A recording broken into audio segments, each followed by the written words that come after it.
Breaking news గంటకు 225 కిలోమీటర్ల వేగంతో వీచిన ప్రచండ గాలులు అంతకు మించి అతి భారీ వర్షాలు ఈ దెబ్బకు హిందూ మహాసముద్రంలోని మయోట్ ద్వీపం తుడిచిపెట్టుకుపోయింది.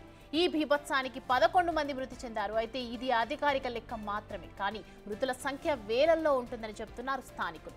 కొందరు అధికారులు కూడా ఇదే మాట అంటున్నారు.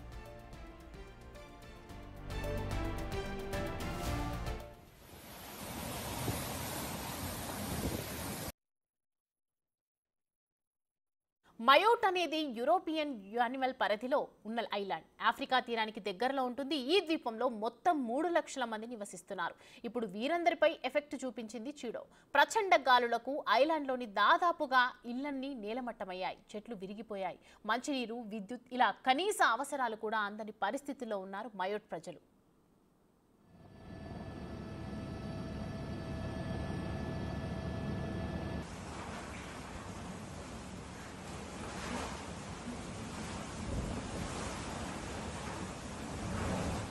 గడిచిన 90 ఏళ్లలో ఇలాంటి తుఫాను చూడలేదంటున్నారు అధికారులు. చీడ్ మయోట్ మీదుగా వెళ్లి ఆఫ్రికా ప్రాంతంలో తీరం దాటింది. అయితే చీడో ఎఫెక్ట్ కోమరోస్, మడగాస్కర్ ఐలాండ్స్ పై కూడా పడింది.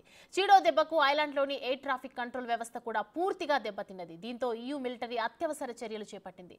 మరోవైపు మయోట్ ప్రజలకు అండగా ఉంటామని ఫ్రాన్స్ అధ్యక్షుడు ఇమాన్యుయల్ మాక్రాన్ ప్రకటించారు. ఇప్పటికే రెస్క్యూ టీంను కూడా అక్కడికి పంపనున్నారు.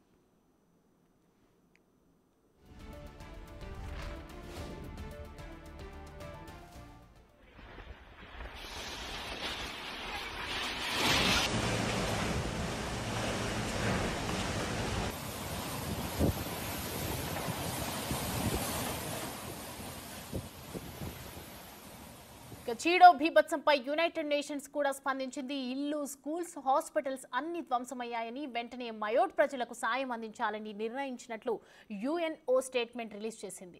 2019లో ఇదాయో తుఫాన్ కూడా దాదాపు 1300 మందిని పుట్టన పెట్టుకుందని, గతేడాది ఫ్రెడ్డీ సైక్లోన్ కూడా దాదాపు 1000 మంది ప్రాణాల వరకు ప్రాణాలను తీసుకుంది. ఇప్పుడు చీడో దెబ్బకు అంతకు మించే మృతులు ఉండే అవకాశం కనిపిస్తోంది.